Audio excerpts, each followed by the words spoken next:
All right, well, never mind then. I tried. No, that's true. On that one. It's already 7 on my clock. Yeah, it's 7. Hi, Mitchell.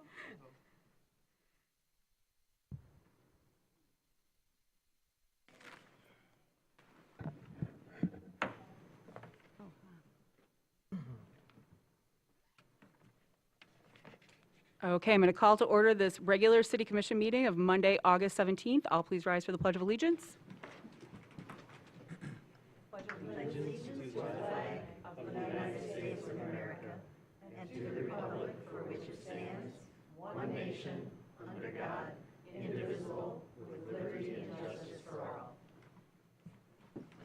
As always, we begin by acknowledging the land on which we gather is the territory of the Ottawa and Chippewa peoples who have stewarded this land through the generations. Thank you for your strength and resilience in protecting this land and inspiring us to uphold our responsibility to do the same. So with that, I will go ahead and have Sarah do our roll call, please. Commissioner Bomer? Here. Commissioner Anderson? Here. Commissioner Treadwell? Here. Commissioner Funk? Here. Commissioner Shaw? Here. Mayor Pro Tem Ness? Here. Mayor? Here. And we're going to have a brief from legal here. Good evening, Don't talk into everybody. the mic. Good evening, everyone, and good evening, members of the commission. And it's my pleasure to meet you. My name is Nancy Oland, and I work with the Kelly firm. And I will be lucky enough to be able to attend and support you at some of your meetings and initiatives moving forward. I look very much forward to that, and thank you for having me here. Thank you. And then we'll roll right into announcements from the city manager, please. Yes, good evening. I've got some announcements for this week, the week of August 17th. As was reported in the most recent Bay Brief, I'm thrilled to say that the wastewater treatment plant's rooftop solar and battery energy storage project is substantially complete, and we anticipate that that will save the city nearly $100,000 a year in energy costs, which is also important for our environment, not just for our financial resources. So I'm thrilled that those early indicators are showing that daytime energy usage is matching previous nighttime energy usage. So that is excellent. And we'll share more metrics once we've got some more solid data collection. I also want to extend gratitude to our summer interns, Alec Bittinger in our IT department, Evan McGee in our planning and zoning department, and Lauren McNeil in our engineering department, who have all helped the city over the last several months. We hosted a lunch for them today and the leadership team, and appreciate all of their work, their passion, and they're already talking about maybe returning here someday to work. So that's excellent as we work to build our pipeline. And then I just wanted to share very briefly that the mayor pro tem, the deputy city manager, and I are on the joint operating committee for the governmental center, and our counterparts at the county, so the county board chair, vice chair, the county administrator, and deputy county administrator have been meeting to discuss the facility study that's underway for the future needs for this campus, the governmental center campus, as well as the law enforcement center campus. Don't have anything substantial to share, but it's been a while since we've at least mentioned that work is underway. There's more data collection to ultimately have some internal communication discussions that are necessary, and then to present some initial findings to the City Commission, which will be done by Plant Moran Real Point. And timing on that is to be determined, but I just wanted to give that brief update. And that's all that I've got, other than after Sarah, I have another announcement Yes, to you make. do. So I've got a little bit of a musical chairs in that respect. All right, thanks, Sarah. There you go, Sarah. You're welcome. Good evening. Meetings scheduled for this week are the Complete Streets Advisory Committee will meet Tuesday, August 18th at 8:30 a.m. here in the Governmental Center on the second floor committee room. The Arts Commission will meet Wednesday, the 19th at 3:30, again in the second floor committee room. The City Commission interview ad hoc for Parks and Recreation interviews will meet on Thursday, August 20th at noon in the chambers. And the Downtown Development Authority will meet on Friday, August 21st at 9 a.m. in the chambers. Thank you very much for that. And Ben, we'll hand it back to you. Great. So Heidi Sheppy, our City Treasurer Finance Director, is back there in the corner. And I want to just announce and underscore the fact that the city received the Distinguished Budget Presentation Award from the Government Finance Officers Association. This is the highest national recognition for ongoing commitment to meeting the highest standards of fiscal transparency and management. To earn this distinction, the city's budget document satisfied rigorous nationally recognized criteria, demonstrating outstanding proficiency as a policy document, financial plan, particularly now that we have multi-year budget forecasting, and we have a strategic action plan that the City Commission is committed to, as well as leadership and all of the employee team to see that acted upon, operations guide, and public communications. So I just want to congratulate Heidi and her team, and why don't we give them a round of applause? Absolutely. Job well done. Thank you. Thank you. And then with that, we'll switch back and do the consent calendar, please, Sarah. It's like a game of volleyball. The purpose of the consent calendar is to expedite business by grouping non-controversial items together to be dealt with by one commission motion without discussion. Any member of the commission, staff, or the public may ask that any item on the consent calendar be removed therefrom and placed elsewhere on the agenda for individual consideration by the commission, and such requests will be automatically respected. If an item is not removed from the consent calendar, the action noted in parentheses on the agenda is approved by a single commission action adopting the consent calendar. 1, consideration of approving the minutes of July 20th, 2026 meeting of the City Commission. Approval recommended. 2, consideration of authorizing a confirming purchase order for the sinkhole repair in Lot A. Approval recommended. 3, consideration of authorizing an emergency confirming purchase order for the Old Town Elevator Door Operator Replacement. Approval recommended. 4, consideration of authorizing blanket purchase orders for water treatment plant chemicals. Approval recommended. 5, consideration of authorizing a purchase order for 2 connections to the East Bay/Acme Force Main for emergency contingency purposes. Approval recommended. 6, consideration of adopting the resolution establishing authorized signatories for Municipal Employees Retirement System of Michigan, MERS, contracts, which is a housekeeping matter. Adoption recommended. 7, consideration of authorizing the healthcare savings program withdrawal and asset transfer agreement with the Michigan Employees Retirement System of Michigan, which is a housekeeping matter. Approval recommended. 8, consideration of authorizing an agreement for the Employee Performance Review Platform. Approval recommended. 9, consideration of authorizing an amendment to the contract for the 2026 Monroe Street, Cass Street Mid-Block Crossing, and Ramsdale Storm Sewer Repairs projects to include Park Street Sidewalk Repair Project, and consideration of authorizing an amendment to the funding agreement with the Downtown Development Authority, articulating the funding from TIF 97 that will be provided by them for the Cass Street Mid-Block Crossing and Park Street Sidewalk Repair Project. Approval recommended. 10, consideration of authorizing an amendment to the construction agreement and authorizing an amendment to the consultant agreement for construction engineering services related to the galvanized water surfaces replacement project, which will fully complete the replacements. Approval recommended. 11, consideration of authorizing an amendment to the agreement for catch basin cleaning to extend the agreement by an additional year for fiscal year 2026-2027 as provided for in original bid. Approval recommended. 12, consideration of authorizing an agreement for the Duncan L. Clinch Marina Efficiency and Assessment Project. Approval recommended. 13, consideration of authorizing a 3-year agreement for elevator service and maintenance agreement for elevators at the Hardy Parking Structure and Old Town Parking Structure and Carnegie Building. Approval recommended. 14, consideration of designating Mayor Amy Shamrow as the city's official voting delegate for the annual meeting of the Michigan Municipal League. Approval recommended. 15, consideration of appointing city financial analyst and compliance officer as employer delegate for the Municipal Employees Retirement System Annual Conference. Approval recommended. 16, consideration of clarification of the July 6, 2026 motion regarding housing districts in connection with the Attainable Housing Program as recommended by the city attorney and increasing the public hearing notice allocation for the mailing by $1,200, not $300. There was a revised quote that you were sent. Approval recommended. Okay. Would any commissioner like an item pulled from the consent calendar? Jackie and then Mitch. Question number 9 and number 16. Thank you. Mitch? 2, 8, and 12. Okay. Any others? Would any member of the public like any item pulled from the consent calendar that is not 9, 16, 2, 8, or 12? Seeing none, I'll bring it back for a motion. I move that we accept the consent calendar as amended. Support. Thank you. All in favor? Aye. Opposed? Motion passes. Okay, we'll start with item number 9.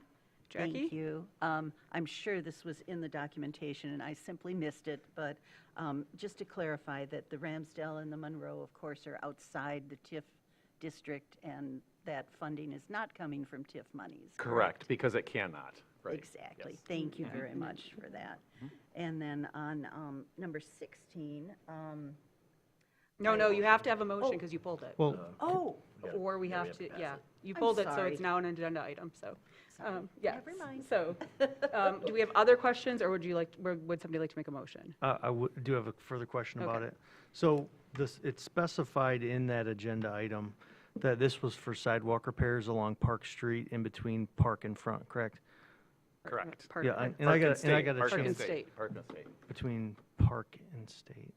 It's at the northeast corner. Northeast corner of Yes. Park and State, yes.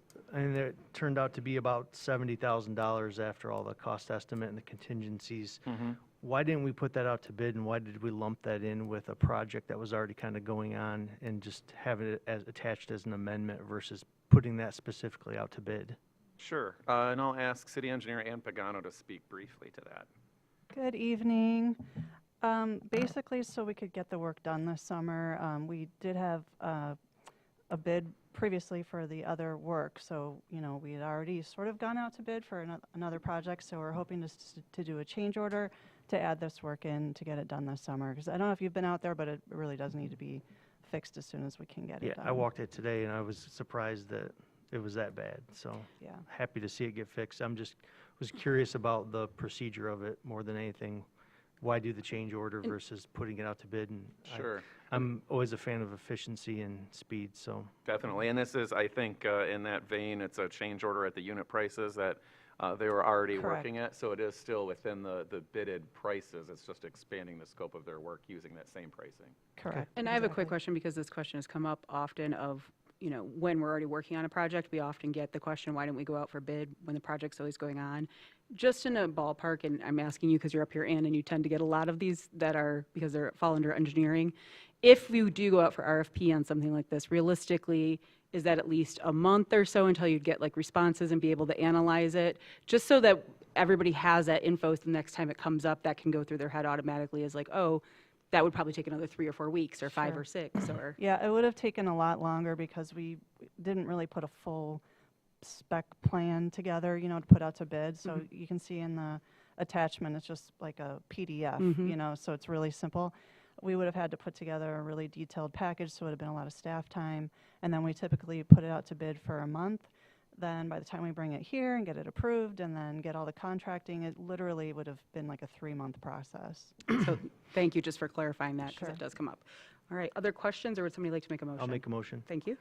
I make a motion that the mayor and city clerk be authorized to execute an amendment to the contract with Elmer's Crane and Dozer Incorporated in the additional amount not to exceed $63,023, which includes contingency of $7,000 for the Park Street sidewalk repair project. Such contract subject as to its substance by the city manager and formed by the city attorney, with funds available in the DDA TIF 97 fund, and further, that the mayor and city clerk execute an amendment to the funding agreement with the Traverse City Downtown Development Authority, articulating that it will provide the additional $63,023 in funding for the Park Street sidewalk repairs project, with such agreement subject to approval as to its substance by the city manager and formed by the city attorney. Support. Okay, I'll give that to Anderson. And So, may I just ask, 'cause I'm sorry, I'm just noticing this, but if we could revise the dollar amount in the funding agreement with the DDA to be $70,023, so that covers that contingency if we end up needing it, rather than just the base amount? that a- Sorry, if I may, the 63 includes the 7,000 contingency. Oh, it does, excuse Yes. me. Yeah, sorry Okay. about that, if it wasn't clear. It does say which includes, it is clear, I wasn't clear, thank you. Okay, so we're all Sorry good, we about don't need that. to amend it. Yeah, my Sarah's bad, got it. my bad, thank you. All right, any further discussion on this item? Seeing none, any public comment on this item? Seeing none, I'll bring it back for a vote. All in favor? Aye. Opposed? Motion passes. Next item is item number 16. Jackie, you had this one pulled? Yes, I did, and again, please accept my apologies if this is already in the documentation, but I did want to be sure that our use of the attainable housing funding approach is only applying to residential zones within the city. We haven't included the HR zones or anything else. That is my understanding, Leslie, is that correct? 'Cause that was, All residential districts according to our acting planning director. and that was the motion that we passed as a commission for only those zones too. Correct, So, yeah. that is true. Did Many we, thanks. did we include R2 or R3? R2 is in there. Yeah. I just R2 heard is in that there. from, Yeah. We just, what we, as I recall, in our motion, and correct me if I'm way off, but was, we only wanted to send to ours. So no HR, no commercial, no D, no other zoning other than just the ours. So, yes. Many thanks. Yes, of course. All right, any other questions or a motion? Go ahead. I'll make a Lance. motion. I move that the commission concurs with the proposed attainable housing district as submitted with the official meeting materials for the July 6, 2026 meeting of the city commission, and further that the commission approves any necessary documents required to complete the required public notice in an amount not to exceed $36,200. $36,200, and further that a budget amendment for use of general fund balance Fund 101 in the amount not to exceed $36,200 be approved, and further that the public hearing regarding the establishment of the districts be set for a date not less than 10 days or more than 30 days after the mailing of the public notice, and further that the motion shall apply solely to the proposed attainable housing facilities districts under the Michigan Attainable Housing Facilities Act, MCL 207.901 et sec, and the motion approved on July 6, 2026 be superseded. Thank you, Lance. That Wow. was quite a Herculean effort. And thank you, Jackie. All right, any further discussion on this item? Seeing none, any public comment on this item? Seeing none, I'll bring it back for a vote. All in favor? Aye. Opposed? Motion passes. Item number 2, and I can't remember, sorry if this is, yeah, I was gonna say, is this where Mitch started or Jackie ended? So Mitch starts. There we go. Yes, I understand the specific request about Lot A. However, that was not by any measure the city's only cost incurred as a result of the historic flooding. We also had losses to Lot K. We had losses of trees in the vicinity of North Union Street Bridge. We had staff hours that had to be devoted to handling woody debris going downstream. We had, though there wasn't any leaks or spills, there was additional staff and efforts at the sewage treatment plant. Will we see additional items coming forward for the remainder of these items that are related to the city's response to our flooding and thus have to be accounted for in the broader FEMA request?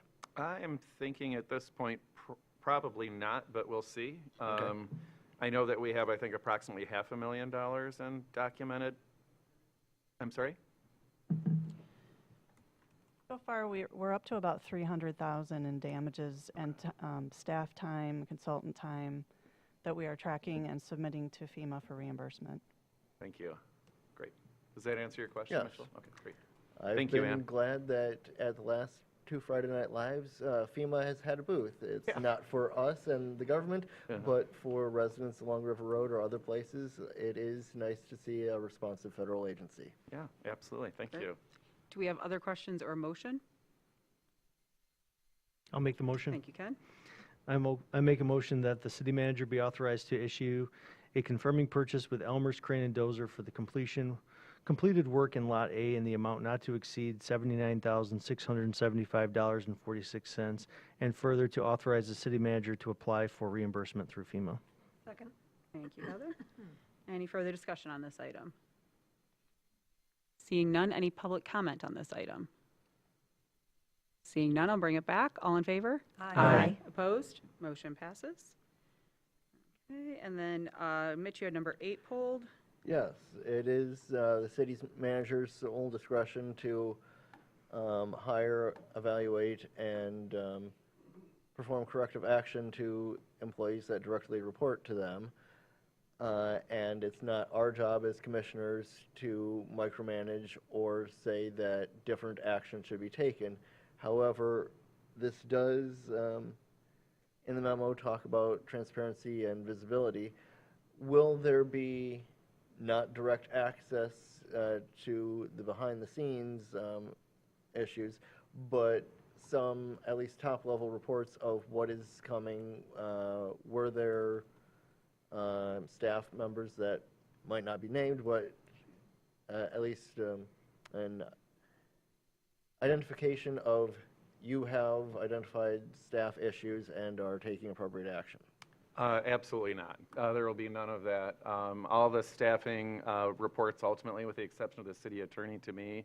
The idea with transparency is transparency with the employees on what their expectations are. They'll be co-created for each individual employee and their supervisor. The criteria will be, I say co-created to an extent. There will be discussion, and the employee will be very clear on what the criteria is well in advance of the evaluation. I think that that's only proper. It's not fair to just, all of a sudden you're being evaluated on this criteria that you would never reasonably expect, maybe not reasonably expect to be evaluated. So no, there will be no such reporting to the public or the city commission. Personnel matters are for legal reasons and employee reasons kept between the employee and the employer. And thus, no part of this would fall under FOIA. It could, potentially. I mean, the reality is our personnel files with certain exceptions can be FOIA'd. However, we aren't going to proactively share that kind of information because it diminishes our ability to professionally manage our staff. Yep, Ken? Is this for, like, how directly involved is HR Director Christine Bosley with the evaluation of other department heads? She's not really involved. She's consulted depending on dynamics with the employee, if it makes sense.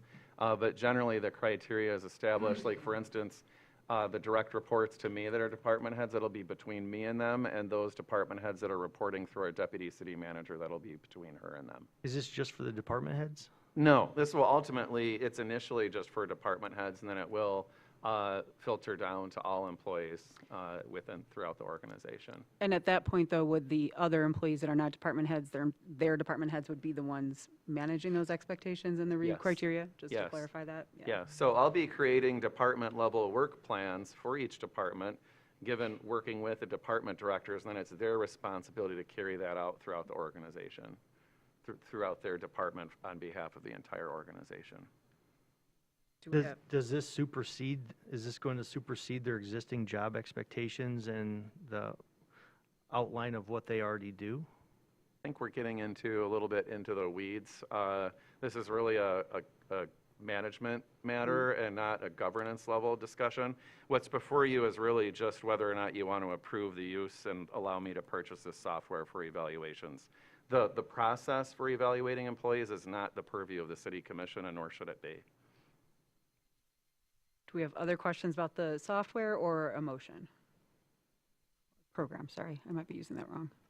Go ahead, Lance. I'll make a motion that the mayor and city clerk execute a 3-year agreement with Quantum Workplace in an amount not to exceed $45,000 for employee performance review platform, with such agreement subject as to its substance by the city manager and its form by the city attorney, with funds available in the Human Resources Department budget. Becca? Okay, thank you, Lance, and thank you, Heather. Any further discussion on this item? Seeing none, any public comment on this item? Seeing none, I'll bring it back for a vote. All in favor? Aye. Opposed? Nay. Roll call? Commissioner Anderson, Yes. Commissioner Shaw, Yes. Commissioner Treadwell, Yes. Commissioner Funk, No. Commissioner Bomer, Yes. Mayor Pro Tem, Yes. Mayor. Yes, motion passes. All right, and lastly, Mitch, you pulled number 12? Yes. This is looking at a number of aspects of our marina operations. However, one thing I do not see listed is parking. That had been discussed by previous city commission. I believe Mayor Shamrow is the only person that had served when parking came up among marina discussions. Test my memory tonight, huh? But I'd say it does fit into our overall picture of both how Marina operates and how it fits into the broader usage of our public lands, our waterfront, our parking areas. Since Clinch Park, where the parking lot and parking areas are, is not just used by people at the marina, but also for people using the beach, using the splash pad, potentially shopping downtown or going to the farmer's market, using the boat launch because they have a boat that they want to put on the water that's not using the marina.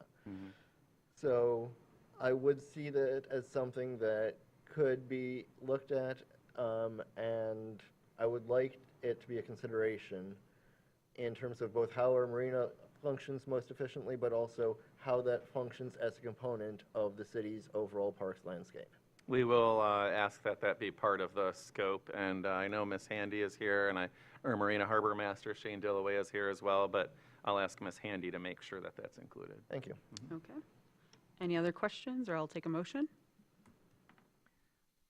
Go ahead, Heather. I move that the city and city clerk be authorized to issue a contract with Edgewater Resources in an amount not to exceed $60,000 funded by a $28,000 grant through the Michigan Department of Natural Resources Waterways Program and a $32,000 local match from the Marina Fund for the Duncan L. Clinch Marina Efficiency Assessment Project. Such contract subject to a substance by the city manager and its form by the city attorney, with funds therefore available in the Marina Fund.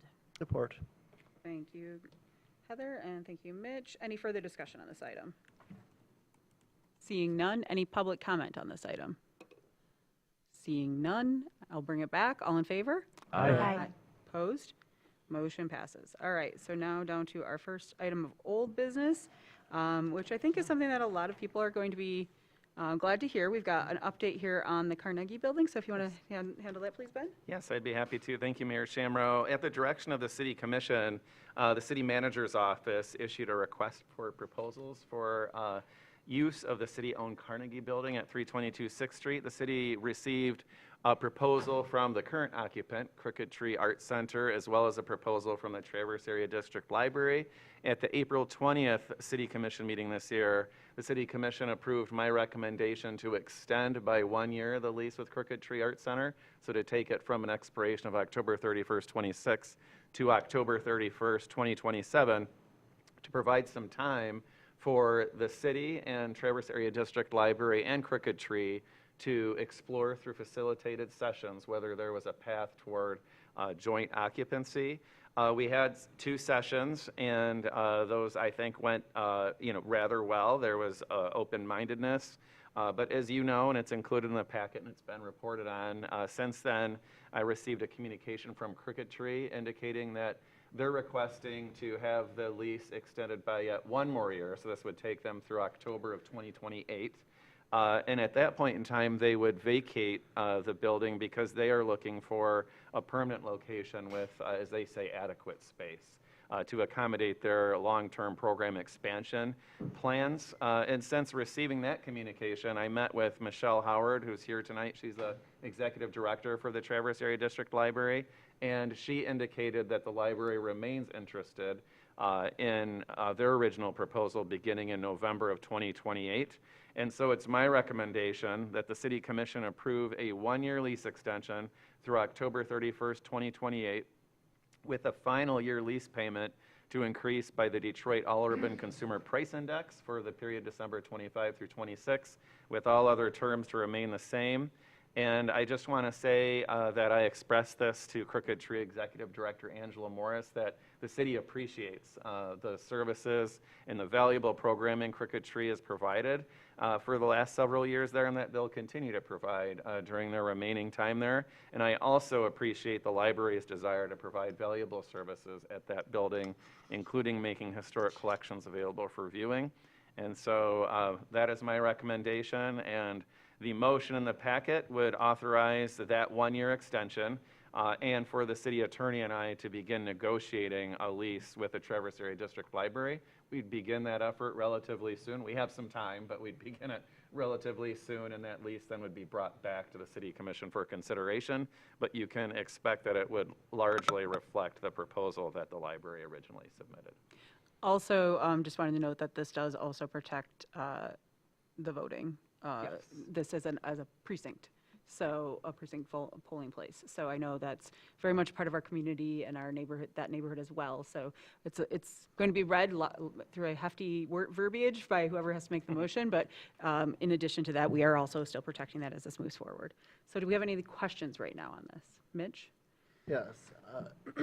I understand the purpose in the dates outlined, but are those hard dates, or could there be some flexibility if, say, Crooked Tree finds a new space and is able to make that transition sooner? Yes. Because I am a little uncomfortable seeing a hard deadline where one lease ends and another begins that is 14 and a half months in the future when plenty of stuff is yet unknown and a lot can happen. The answer is absolutely. The reality is we have to establish dates in these legal documents, and the Crooked Tree has the ability to terminate the lease earlier, as does the city, for reasons, that are acceptable, and they can certainly vacate the building, and there's essentially no penalty to them for doing so if they desired to sooner. And then if that happened and it made sense for the city and the library to accelerate their occupancy of the building, that's definitely a conversation we would have, and I would bring that to you for your decision. All right, and go ahead, Lance. Yeah, so for the lease negotiation with the library, I can't recall the exact proposal. Was the rate that they were proposing, did they propose a rate, first of all, a payment amount? And was it covering more than essentially our operational costs? Because right now it seems we might be we're short on operational costs. I think those are details that we have yet to work out. Okay. Perfect. I have thoughts. All right, other questions or a motion? I can make the motion. Oh, Go ahead, Heather, go ahead. I have one more question. So are we operating off the original proposal that that the library submitted? Yes. What their plan is in that that It is, original proposal? yes. Okay. Yep. So over the next 2 years, they will still be able to access the archives in the lower level? That's an MOU that it's something that the city manager has the authority to sign that, and we're going to work with the library on that arrangement. And I'm certainly I didn't touch on that, so thank you. I'm very interested in taking the library up on their offer to speed up the assessment of the Con Foster collection. Yes. It has moved slow. There are reasons, some personal reasons, but it has moved slow. And it's just a matter of looking at our budget and what's in there now. And if there isn't funding this year, I intend to include that for the next fiscal year. Okay, and in the letter that came from the library, there was a mention of the Rotary 50-year anniversary. I think that's next year. It is. Okay, and Crooked Tree could still be in there. Mhm. So We're going to make it happen. okay, Yeah. so Crooked Tree is not going to feel discombobulated because there's some kind of, I don't think that they would, because it's not going to interfere with their okay, operation. great. Other? Yep, go ahead. Ready? Yep. Okay, it's long. I know. Thank you for doing this in advance. I move that the mayor and city clerk be authorized to execute an amendment to the lease with Crooked Tree Art Council for occupancy of the city-owned Carnegie Building at 322 6th Street to extend the lease by 1 year through October 2028, with all terms and conditions to remain the same, with the lease payment for the final year to increase by the Detroit All Urban Consumer Price Index for the period of December 2025 through December 2026, with such amendment subject to approval as to its substance by the city manager and its form by the city attorney. And further, that the city manager and city attorney be authorized to negotiate a lease with Traverse Area District Library for its occupancy of the city-owned Carnegie Building at 322 6th Street to begin after the November 2028 general election for voting purposes, with the recommendation to be presented to the City Commission at a future meeting for consideration by the City Commission. Deep breath. Second. Thank you, Heather. All right, any further discussion on this? Lance? Yep. So I just want to be clear, I will support a future lease with the library, but I do kind of want to just outlay some terms I'd love to see. This kind of brings back to my question. Since you're going to begin negotiating that, I feel like we could maybe give some direction on it. Right now, we're not paying for the full operational cost of the building with the lease terms, So I'd love to see a contingency in there that even goes higher. We have $600,000 in deferred maintenance. I don't think the city should be on the hook for 100% of that. If we've got a tenant, we can negotiate a pretty good agreement. And I'd love to know if we can confirm if the library's interest in this space is reflected in their current facilities master plan. And if not, if they could update that before this happens. I'd just like to see this reflected in their master plan. Okay, got it.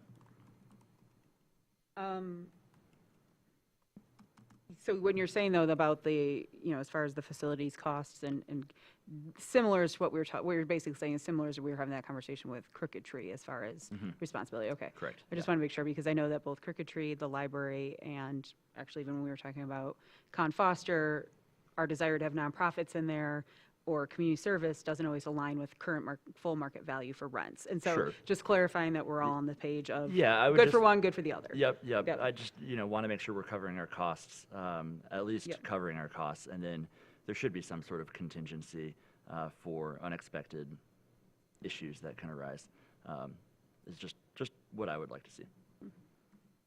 Laura? So in terms of laying out some of these assumptions, it's my recollection when we were looking at these RFPs and evaluating them that our intention was to cover our operating costs That's right. in the building and not to cover deferred maintenance costs. And I think we had some discussion around some of those deferred maintenance issues like the windows and some of the other facility issues at looking at potential grant funding for those and not making that an additional burden on the leasee. So I just want to make sure we're all on this aligned on that.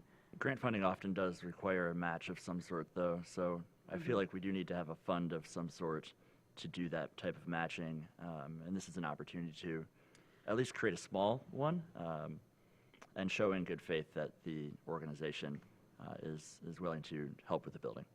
I guess this goes back to my original point, though, of we had this discussion when we opened up the conversations when we opened up the RFP, and even when we had conversations about Crooked Tree or the combination of Crooked Tree and the library, and all throughout this. So what I'm curious from Benjamin then is, I don't want us to go back and relitigate that. We already Right. had this conversation. So are you feeling like you have a clear understanding? I guess I would say articulate to us right now, because it's been a minute, where you were heading into the discussions with Crooked Tree and where you would see that being similar here then, and to clarify all of this. My intention, the recap that Mayor Pro Tem Ness provided does match with my recollection, was that the commission's discussion at the time of issuing the RFP was to work to have the operating costs covered. That's similar to what we did with the Con Foster building / former Bijou by the Bay.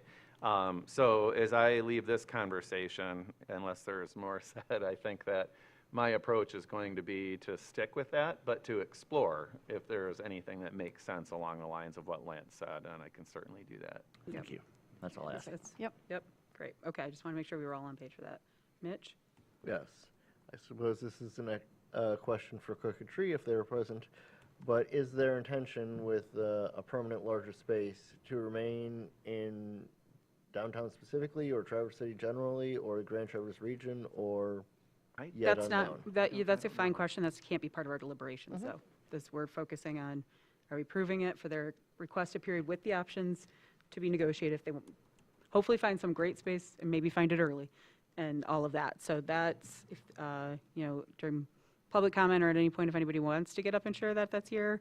But that's not our purview of this motion, though, so. Other questions or comments? Sorry, right? We have a motion, don't we? Yes, we Okay, do. sorry, I Laura accept- read the I marathon I know, of I was gonna say, I emotion. remember Laura reading it. I accidentally crossed it out, which I usually don't do till we vote, so I apologize, Laura. I literally okay. negated what you had worked all that time on. Any other comments on this? Seeing none, any public comment on this item?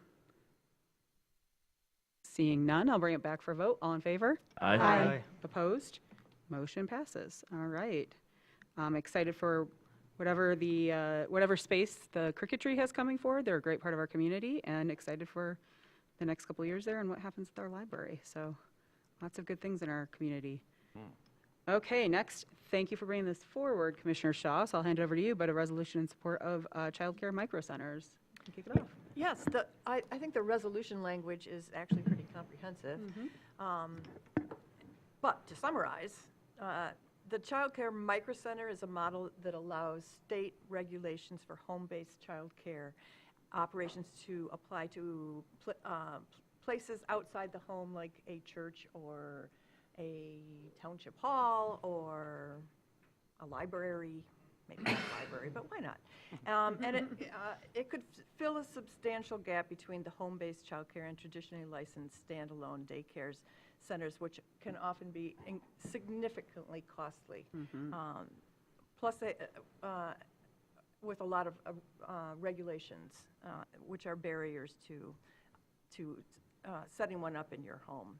So the micro centers provide an opportunity to partnership with local businesses, which is nice. And meanwhile, Networks Northwest surveys show that 70% of parents in the region struggle to find childcare, and so boosting childcare capacity also boosting childcare capacity got the most votes for urgency in our strategic plan, public community input. So this the Senate bill that I'm proposing that we support was introduced in December 25 by John DeMoose, and it expands the definition of what we already have under the family home care rule to include child care micro centers. As of now, it doesn't appear to be really going anywhere in the Senate because there's not a lot of cooperation across parties, but I think most parents, regardless of party affiliation, truly desire quality child care.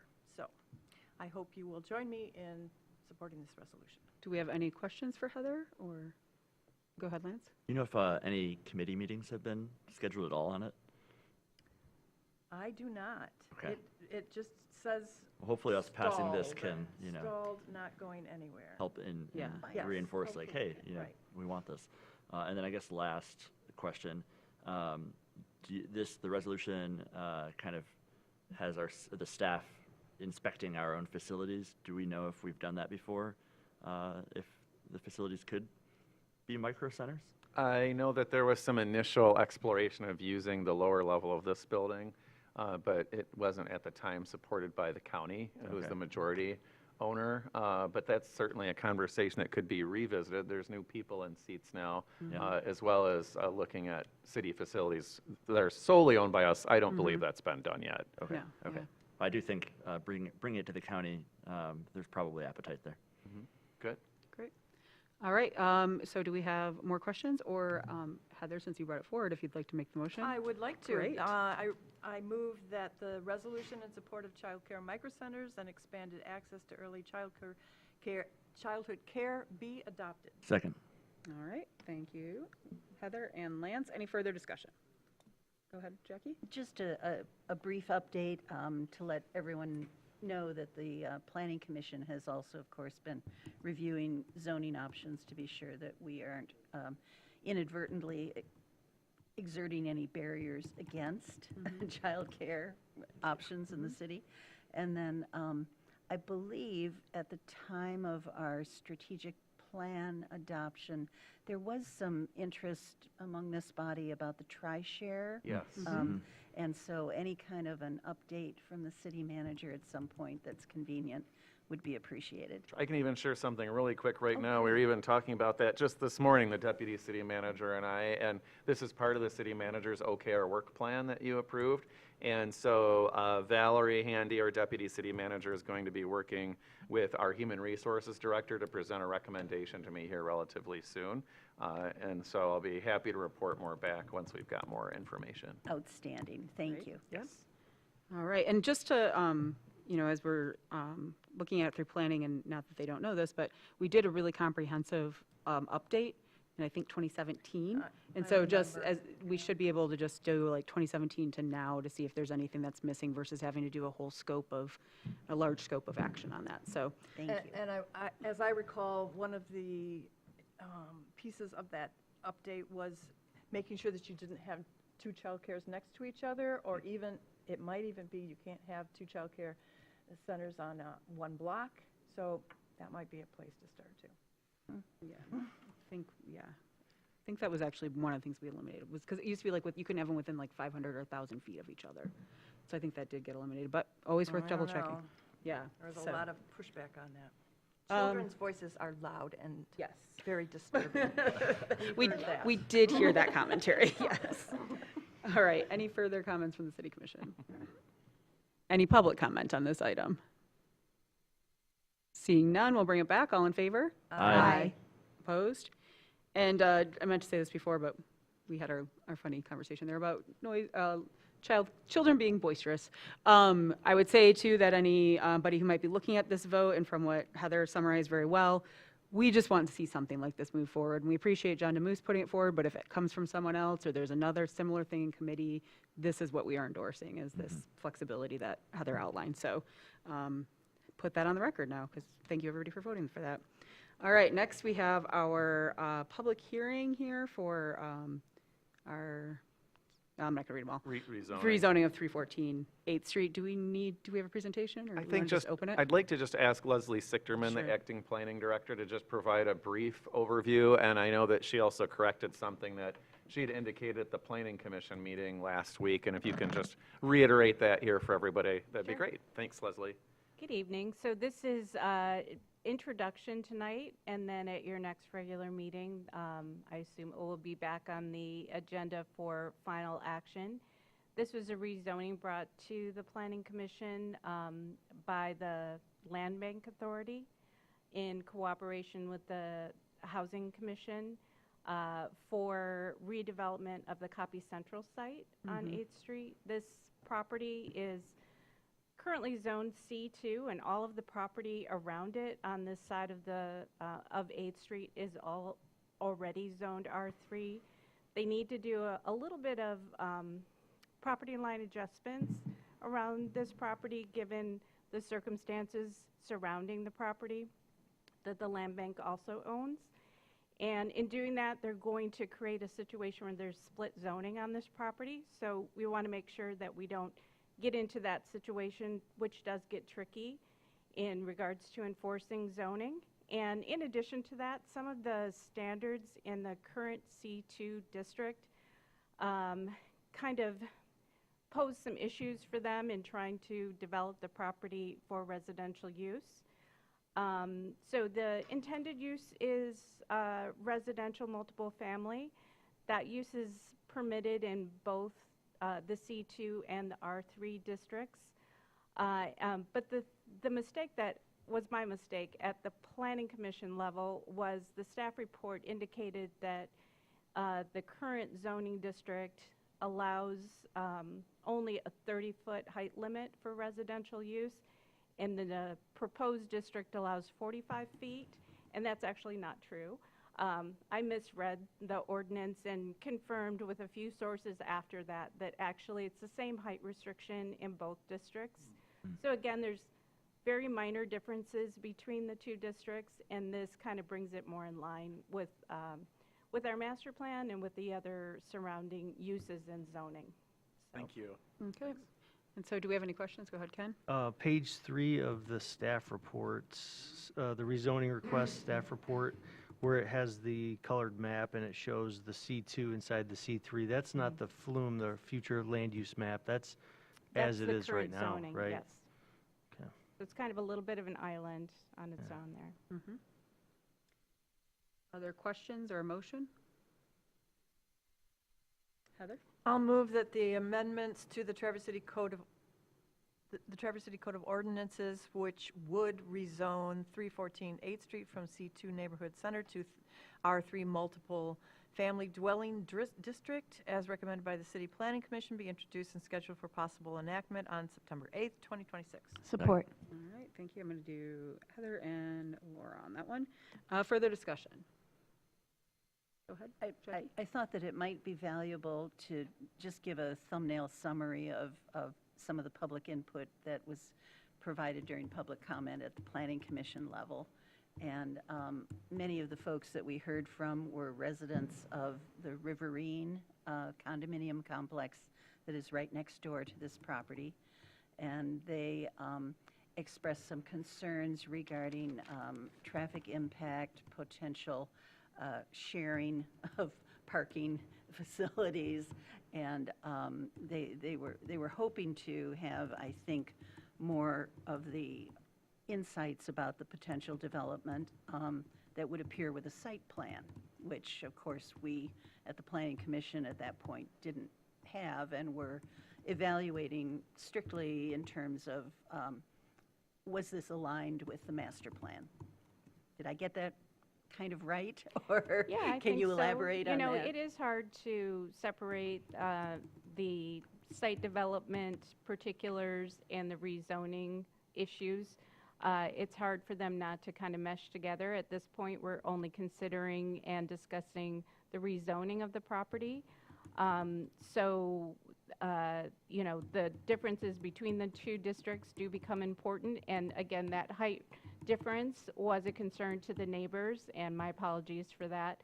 But those two districts are the same.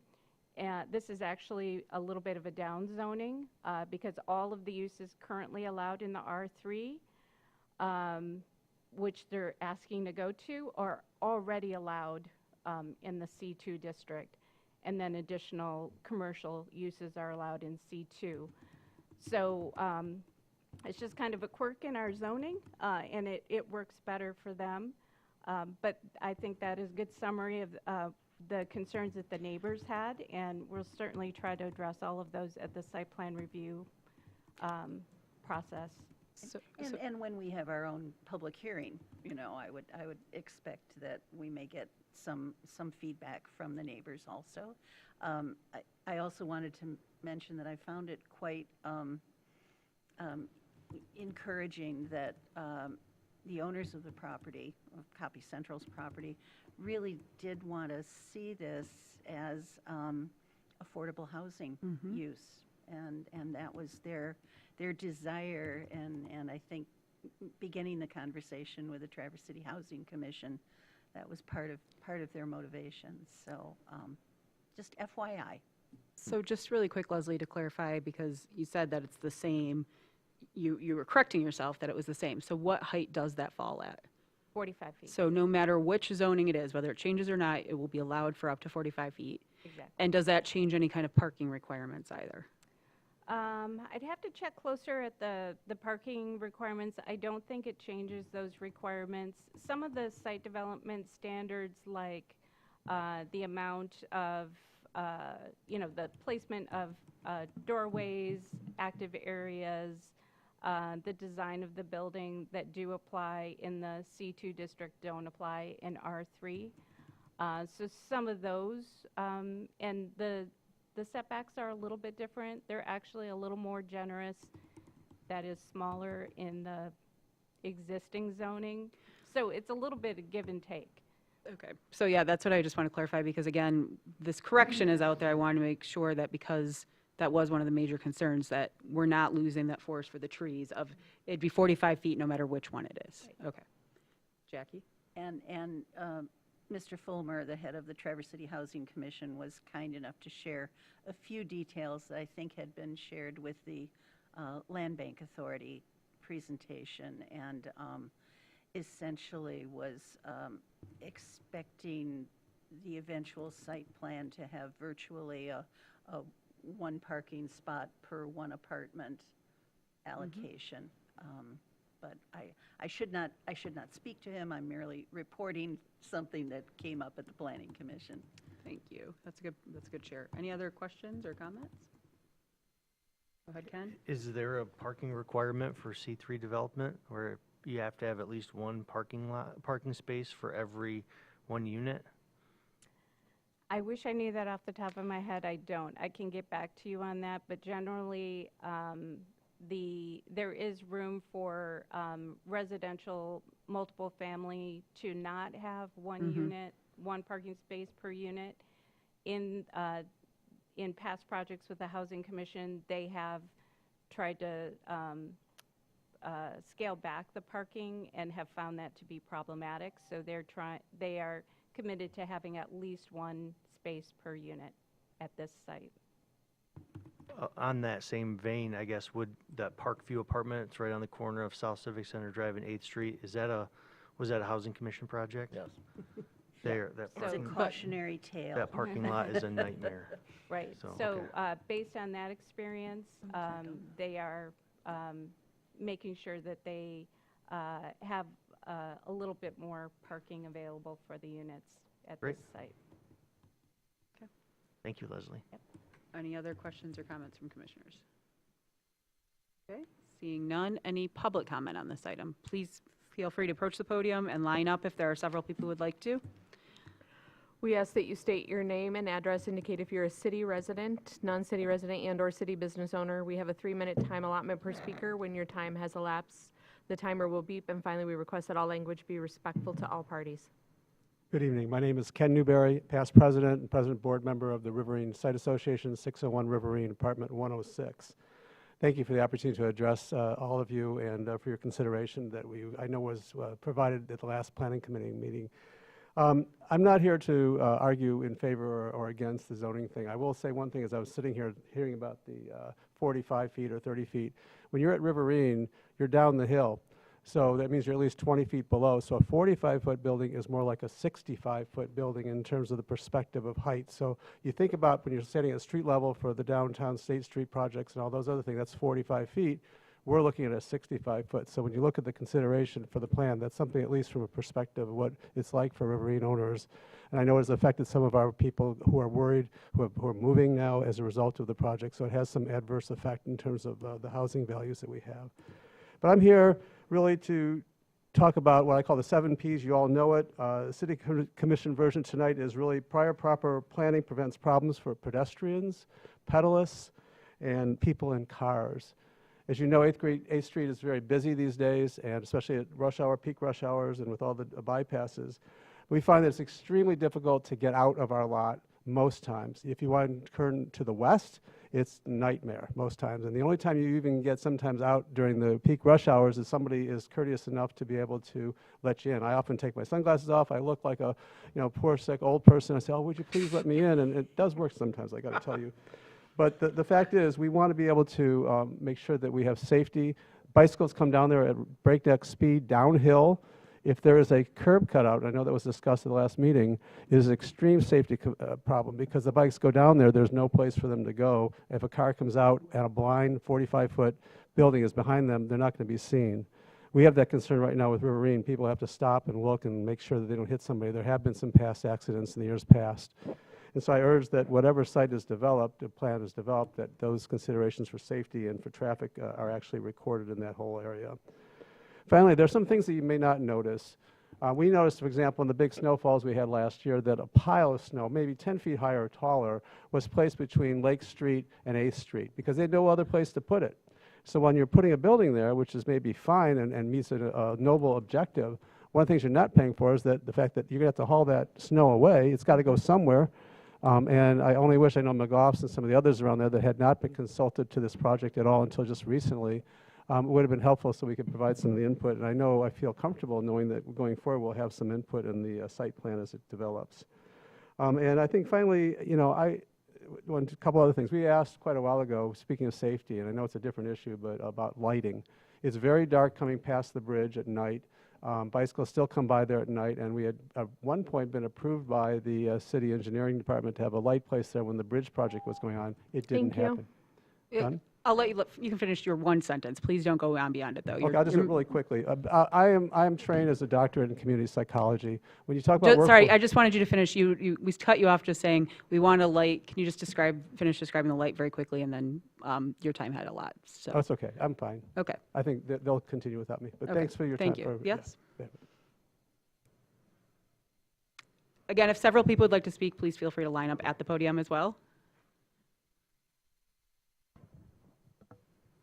Hi, my name's Charlie Current. My wife and I live at 283 Midtown. I went to the Planning Commission and thanked Jackie for her work. She was very respectful and helpful. We're the neighbors. We're the ones who live there. and we have the direct view of this building. Now, we just want to be heard, be listened to.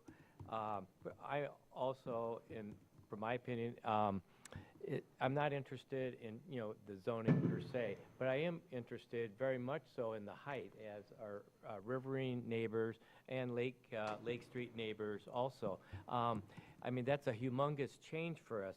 I don't want us to rush through. Hoping for input into the site plan, but I know we want to maximize the workforce. That's all, affordable, and other things. We're all for that. But, it's an apartment boom all over town, Outer, Garfield, Hammond, by TC West. So we need workforce housing. We support that. However, 45 units with 47 parking spots, there's going to be overflow into our lot, Riverine. I mean, you might have in that 700-foot spot, which are going to be the apartments, two or three people might have cars there. I mean, they're going to pile people in like, apartments happen. So you're going to have maybe a lot larger number. So our concern, is the parking, but I'm really concerned about the height, the visual. Commissioner Anderson even mentioned the word, we don't want to make this into a canyon view down A Street. We live there for a reason. We want to maintain some of our community and, things that attract it. It's not a 45-foot building. Could we do 30? Could you do 25 units? It doesn't all have to be kaboom right in this one spot. The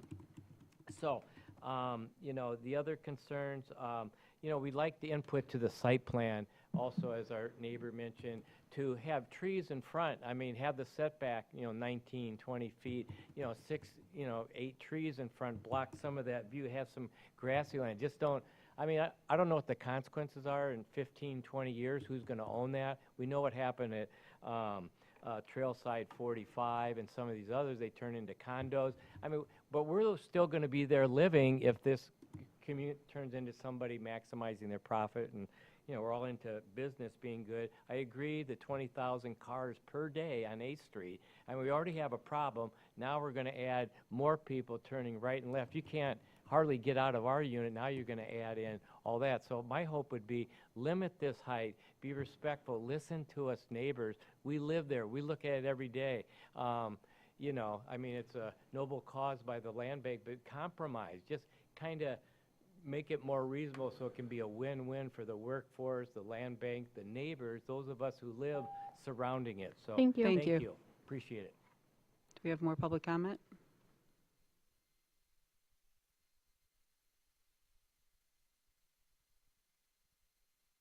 My name is Jeff Watts. I live at 303 Midtown. I just want to say what Charlie just said. Please give us some consideration in the site planning. Again, 45 units, 47 parking spaces. She's already said, that wasn't enough. And again, as the other two gentlemen said, turn onto A Street at morning, or it's virtually impossible to go left or right. And now we're adding more bodies. I would also remind the commission that the TART trail goes right between the proposed site and Riverine. There are a lot of bikers. There are a lot of walkers on that site. That should be considered too in this site plan. Thank you. Thank you. Any other public comment? Good evening. Richard Robbins. Live at 720 Center Place in Traverse City. Here representing the Grand Traverse Safe Streets Alliance. We're very interested in this development. It's going to be very tricky to put together something I think that works. But from our alliance is with cyclists, with trail organizations, it's with the disabled, it's with the runners of our community, and it's with pedestrians. And this has a great opportunity, but it's also we see it as a pivotal location, because 8th Street on the south side kind of terminates from a pedestrian biking at that point. And there's a great opportunity out in the future years how that ties into Lake Street, that ties into 7th Street, that takes us as a cross-town route. How that plays out in the future, we're not sure. as we all are not sure, but the types of decisions we all make on that property are going to be real future limiting or beneficial. So not to mention the challenge we have right now with the cut-through traffic that uses Lake Street to Oriana to 10th to 12th out to Division on a continual basis that I think our engineering and streets division need to kind of address at some point.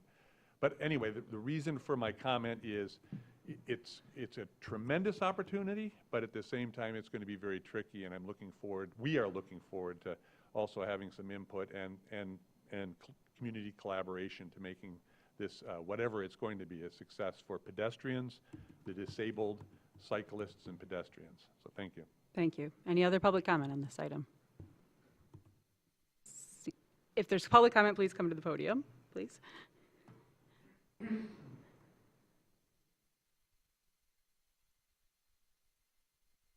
Carl Fulmer, Director of the Traverse City Housing Commission. I just want to thank the City Commission for allowing us the opportunity to come before you. I do want to clarify, parking is an issue at Parkview Apartments. Those are 46 units, and we only have 26 parking spaces. And we're about 9 to 11 spaces shy based on, I wasn't here when that was designed, but I can tell you, it's a problem. Right now, we have a draft site plan that we had to compose a site plan when we asked for the rezone. I met with planning department staff 3 or 4 months ago to ask their opinion of how we should rezone. And because Copy Central is the C2 that's kind of in an ocean of R3, they preferred that we choose to rezone to R3. And so part of the issue with trying to limit the height is we purchased the property based on a C2 zoning. The land bank purchased it. If the zoning and density were less, I would have hoped that the price tag would have been less too. So there's certain things that we certainly will abide by what the city wants us to do as far as the underlying zoning goes, but we respectfully request that Copy Central's parcel be rezoned to R3. Thank you. Thank you. Any other public comment at this time? Giving pause. Okay. Seeing none, I'm going to bring it back. I wanted to clarify really quickly based on the public comments. Carl's sitting right here, so he is the developer with the Housing Authority. However, so he's taking notes on the, and I know Leslie's here, and there's a site review, so as far as the curb cuts and the lanes and our bicycling, and believe me, as far as making the person who makes rights to make left all the time, who lives about 2 blocks down by Woodmere from you guys on the cycle track, I understand exactly what you're talking about when it comes time to trying to make lefts and all the conflicts. So that is all being noted. I wanted to underline, though, that whether we change this or not, by right, that property is 45 feet. That was the correction that Leslie made. So I just wanted to really underline that I know it got during the discussion at the Planning Commission that might have seemed muddled, but that was the clarification that Leslie made for this packet and just clarified for us in this presentation is even if we don't change a thing, it's still 45 feet. And if we do change it to R3, that it also is. There's a lot of other conversation to be had. Not to point out Carl, but Carl's right there if you want to grab him later. So I just wanted to clarify that we are hearing what you're saying, but just in case later on somebody says, well, I thought it was going to be 30 feet, that's off the table now. So just wanted to clarify that as we've had this discussion. All right, any other questions, Mitch? Yes. First, in the interest of disclosure and in keeping with the city's ethics policy, I am the vice chair of the Housing Commission, though I have no financial stake in this project nor any other Housing Commission project. We are looking at a zoning change right now. The site plan is regardless of that.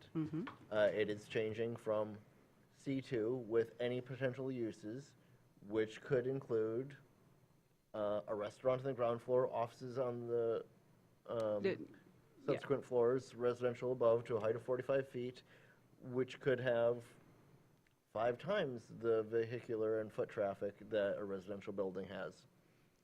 It can be to R3 and any uses that are allowed under that, which has the same height, similar setbacks with regards to this property. I do hear concerns about parking, as we've addressed with our previous projects, and that's why the site plan has been modified. But I would interest the public in this case and in any other case throughout the city, if you see a view shed or some attribute that you want preserved that isn't currently preserved in current zoning, there are options that you could buy that property, that you can buy development rights, that you can buy air rights if you want the property next to you to be developed to a lesser height. That is not what happened here. It was one property under a set of ownership, and a certain set of zoning changed hands, and now there's a proposed change of zoning. Okay. All right. So with that, I'm going to call the vote. All in favor? Aye. Opposed? Motion passes. Okay, so last on our list here is the Coast Guard appointments. Looks like, sorry, I lost who the chair was on this one, so. I don't think it's indicated. Oh, okay. Well, there we go then. Yeah. So thank you to the ad hoc committee then of Commissioner Funk, Shaw, and Treadwell. Looks like you've got, I don't know if anybody wants to do a quick summary of it or just make a motion. Go ahead, Heather. Yeah, we didn't actually meet because there were only 3 applications. Oh, yeah. And it was 3 current members wanted to come back, so. Fantastic. Yay. All right. So then we'll just take a motion then and thank them for their Where's the service. motion? I'll make the motion. Go ahead. Oh, you got it. Okay. Okay. I move that Polly Carnes, Jessica Bertzman, and David Barr be reappointed to a 3-year term expiring August 25th, 2029 on the Coast Guard City Committee as recommended by the ad hoc committee consisting of Commissioner Funk, Commissioner Shaw, and Commissioner Treadwell. Second. All right. Thank you, Ken. Any further discussion on this? Seeing none, any public comment on this? Seeing none, I'll bring it back. All in favor? Aye. Opposed? Motion passes. Thank you for that summary. Yeah, it's nice when we have. to leave my desk. Exactly. It's always nice when we have interested people who are given the chance to re-up. Any reports from our commissioners on their boards? Go ahead, Heather. I do. We had an EDC meeting, that's the Economic Development Corporation, and the latest draft from McKenna came in, and this involves the development of a county planning department. The department will not dictate or administer local zoning or dictate planning, but what it will do, or we hope it's going to do, is coordinate information about projects between townships, villages, and the city, plus what MDOT is doing, what the road commission is doing, utility work going on. So this is part of our Pillar 3 of our strategic action plan to convene organization in the region, and also coordinating these kinds of projects across the county will help with grants hugely. So MPO. it's terrific. It's terrific. We didn't actually get to discuss the report because we ran out of time, so we'll be discussing it in the next week or so. That's great. Let's see. Oh, now this is interesting. There was also a motion to approve a letter of support endorsing the designation of the U.S. Coast Guard Air Station and surrounding Great Lakes operating area as an official U.S. Coast Guard testing site for robotic and autonomous maritime technologies. This was approved. The agenda item came accompanied by a letter of support signed by Senators Slotkins and Peters and 5 of Michigan's 13 reps. Just letting you know, this talk about change and sewer systems and increased activity over there, and hopefully not noise. Finally, Parks and Rec. There were some issues concerning the purview of the commission during August's meeting, and Deputy City Manager, she will be attending the September meeting to answer questions. Great. And thank you for that, Valerie. Yeah. Any other reports from our commissioners? Mitch? Yes, as Jackie has alluded to, our two big issues on the Planning Commission meeting last week were the zoning for the 8th Street property that we just discussed, and we had discussion about potential relaxation of childcare zoning and how childcare can be addressed through the zoning framework. Great. So it's an issue that's multifaceted, but as a city, we were able to examine it through multiple lenses. Thank you both for your work on that. Anything else from our commissioners? All right, seeing none, I will open up now for final public comment. You can comment on anything under the sun. Doesn't have to be what we talked about tonight. Richard Robbins, again, Traverse City, Grand Traverse, well, actually, I'm going to put two hats on today. I'll put the hat on as the Director of Advocacy for the Cherry Capital Cycling Club. Thank you so much for the paint this year. It has been tremendous. Have you noticed the increase in the cyclists in this city this year compared to previous years? And I observe, anecdotally, but observe a lot, and I bike everywhere, that the lanes have been tremendous in separating and establishing in the minds the culture of separation between vehicles and bicyclists. So thank you very much. I got a couple stats for you that you see. These are very interesting stats. You might want to take some notes. 230 million Americans, U.S. citizens, are 16 years and older. 230 million. 87% of those, about 200 million, have a driver's license.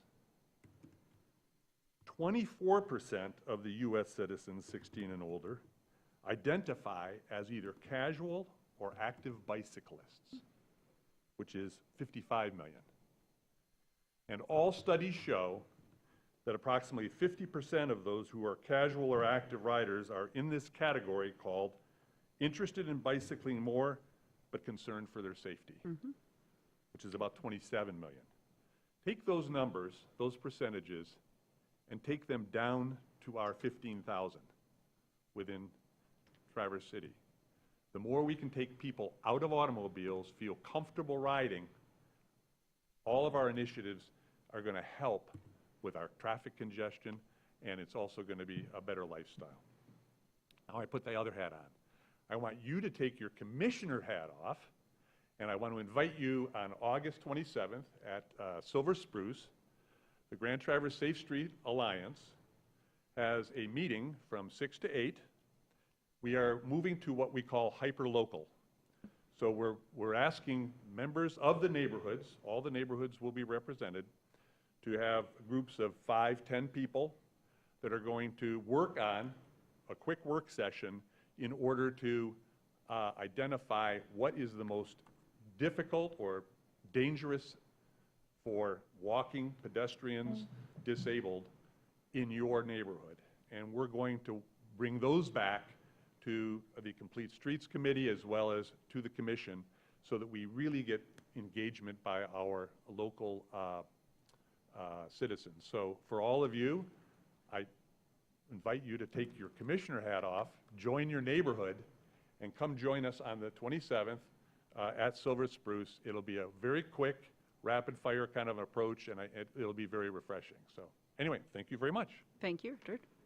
Any other public comment right now?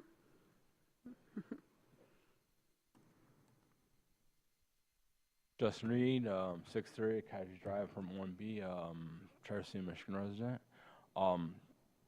So over at the Silver Drive and from North Ed, there is a issue with watering pond. If you're going just past North Ed, just before you hit the curve, if you're going to Myers, there is a water issue on that road. That road has currently been Cape sealed a couple of times, and it's cracking, and the water is coming from a creek, a filled culvert that's on Red Drive, and that's part of Garfield Township. and I am probably planning to take some more photos and end up sending those out to the city commission. I have not had Garfield Township yet say when they're gonna end up fixing it. They're saying that the owners need to fix it, and it's a back and forth between Garfield Township and the owners. That road, Bread Drive, that portion that goes, that's unpaved, that used to be just a farming road during when that was a state hospital, and the culvert is fairly old there, and there was a master plan 16 years ago, and there was schematics and everything else about that, and unfortunately, you know, if no action is taken upon Garfield Township, it's going to affect the infrastructure on Silver Drive. Thank you. Thank you.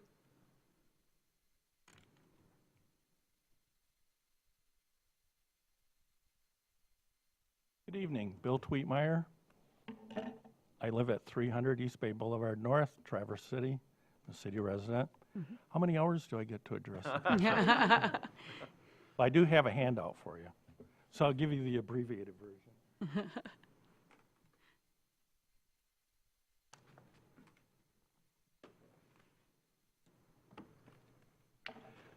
There's one for each commissioner, one for the city manager, and one for the city clerk.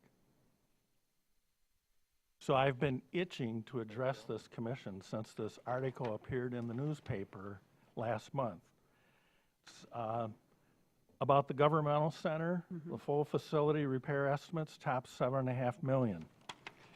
What really concerns me is what I've highlighted in yellow. Now these pages are numbered 1 through 10. I'll go through them quickly. You'll see the number up at the top right-hand corner. This is page number 1. I'll read to you. There are still disagreements with city leaders on a cost-sharing agreement for the current repairs underway, Alger said. That's Nate Alger, County Administrator. While the city and county assume a 50-50 split ownership of the building, maintenance costs are often calculated based on a split of the county's 76% occupancy compared to the city's roughly 24% occupancy. He goes on, there's a difference of opinion on what that looks like. We are still navigating that, Elder said. We don't want to hold the process up with a discussion about if it's 26% or half of the cost. We want to move forward with the project. We'll continue to talk with them on whether it's the percentage of building occupancy or your co-tenant concept, he told county commissioners. So what I want to bring to your attention is that's factually inaccurate and is factually incorrect. And so I'm going to kind of bring you through this. Go to page 2. This is the audit from 1980-81. And then page 3, which is the very next page, I've highlighted the joint venture between the city and the county. And I'll read the highlighted area. The city has entered into a contract with Grand Traverse County for the joint ownership, construction, and operation of a governmental center. Under the terms of the contract, the total cost payable by the city in cash amounted to $935,000. That was our investment in this building. The county's investment was $2.9 million. That's how they derived the percentage. Go to page 4. You'll see an audit from a subsequent year, 1985, for the city. Flip one more page to page 5, and I'll read the highlighted area. Beginning June 1st, 1978, the city entered into an agreement with the County of Grand Traverse for the joint ownership and operation of the governmental center. Thank you. Okay. All I wanted to say was, please make certain that you're not hoodwinked or bamboozled by the county. Thank you. Thank you. Thank you, as always. Even in retirement, you always are watching out for us. We appreciate that. Any other public comment at this time? All right, seeing none, I'm going to bring it back just to let everybody know. It's August and things are light. Here, obviously, a lot of our road things and everything we've already voted on are happening, so staff is not late. But we do not, this is our only meeting in the month of August. So our next meeting will be Tuesday, September 8th, the day after Labor Day. So that will be our next meeting. It'll be a business meeting. So I just wanted to give everybody the heads up that we will not be seeing you from this location as this group for a couple of weeks now. So everybody, I hope you have a great official rest of your summer, and we'll see you guys on September 8th, and have a great night. I think we still got some daylight left. Oh, they gave me this. I'm going to turn. There we go. I thought it was. I thought it was going to.